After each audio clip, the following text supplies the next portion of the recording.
झूठा नहीं है। असत ये संस्कृत शब्द का ये अर्थ है।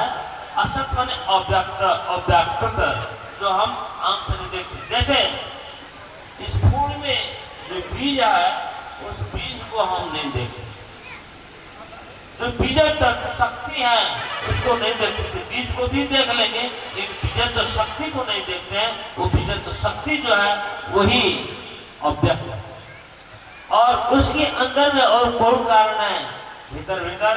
अब यही बात आगे बताने वाले हैं भगवान। अच्छा, पुरुष के लक्षण आपने सुना, प्रकृति के लक्षण सुनिए। इसको प्रधान भी कहते हैं सांख्य दर्शन। और 24 तत्व प्रकृति है। 24 तत्व, पांच तत्व पृथ्वी जल तेज वायु आकाश। अब 5 तत्व का 5 गुण, इसको 5 तन्मात्रा कहते हैं। जैसे पृथ्वी का गुण गंध और जल का गुण रस, तेज का गुण रूप, वायु का गुण स्पर्श, शब्द का आकाश का गुण शब्द। ये 5 तत्व का 5 गुण, ये तन्मात्रा 5 10 हुआ। और 5 कर्मेंद्रिय, 5 ज्ञानेंद्रिय, 10 10 20, 4 अंतःकरण, मन बुद्धि अहंकार। ये 24 तत्व का ये प्रकृति माना जाता है। और ये 24 किसमें टिका हुआ है? तो जो तत्व है वो 25वां तत्व, जिसको काल कहते हैं। अब देखिए वो 25वां तत्व क्या चीज है?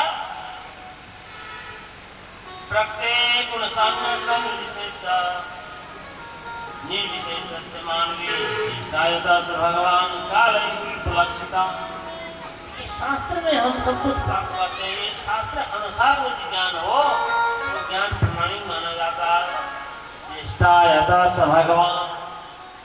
अब भगवान को न जाने कोई बात नहीं है, लेकिन ये जो हम बोल रहे हैं, हम चेष्टा कर रहे हैं, जो कुछ भी कर रहे हैं, कहाँ से हो रहा है? वही तो भगवान है। और उसी को बाहर में काल कहा जाता है और अंदर में अमृत कहते हैं। अंता पुरुष रूपेण, वो भगवान अंदर में पुरुष रूप से है और बाहर में काल रूप से है।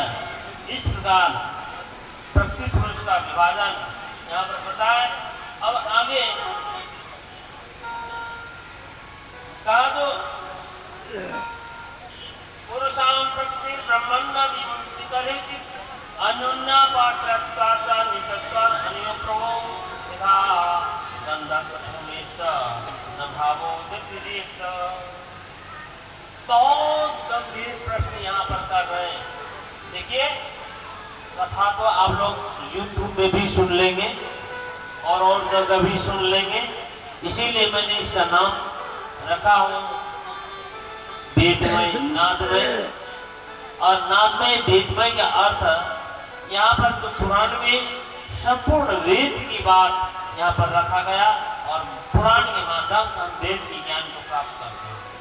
अब देवभूति कहती है पुरुष और प्रकृति दोनों एक साथ रहने वाले, एक दूसरे को छोड़ ही नहीं सकते। जैसे पृथ्वी के गुण गंध है, जहाँ जहाँ पृथ्वी रहेगी वहाँ वहाँ गंध रहेगा ही। जहाँ जल है वहाँ रस, जहाँ अग्नि है वहाँ रूप, जहाँ वायु है वहाँ स्पर्श और जहाँ आकाश है वहाँ शब्द होगा ही। तो फिर अलग कैसे कर सकते हैं? अलग हो ही नहीं सकता। अपाम रसंच तथा बुद्धे बरसंज्ञा अकार्त्यो कर्मण्यो यं पुरुषस्य द्वैताश्रया उन्हें सत्य प्रत्यय कैवल्यम तेषु अधा कथम कैवल्यम।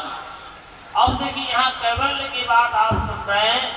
अंतिम बात गुणेश सत्य प्रत्यय, जब पृथ्वी के 3 गुण साथ छोड़ेगी ही नहीं, ये आत्मा के साथ रहेगी ही, तो फिर मुक्ति कैसे हो सकती, कैवल्य कैसे हो सकता है?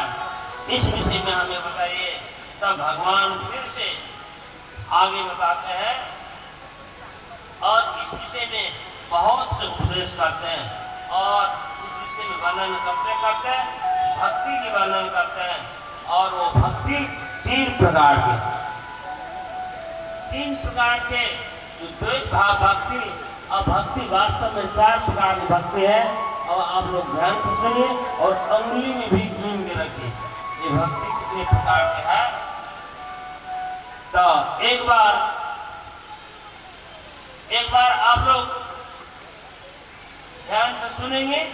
मैं यहाँ से प्रारंभ करता हूँ, फिर अभी भजन सुनने के बाद ही फिर नवीन दिमाग में, तेज दिमाग में, खाली दिमाग में एक उपदेश सुनेंगे। एक बार भजन सुन लीजिए आप लोग, छोटा सा भजन, और उसके बाद फिर आप लोग भक्ति के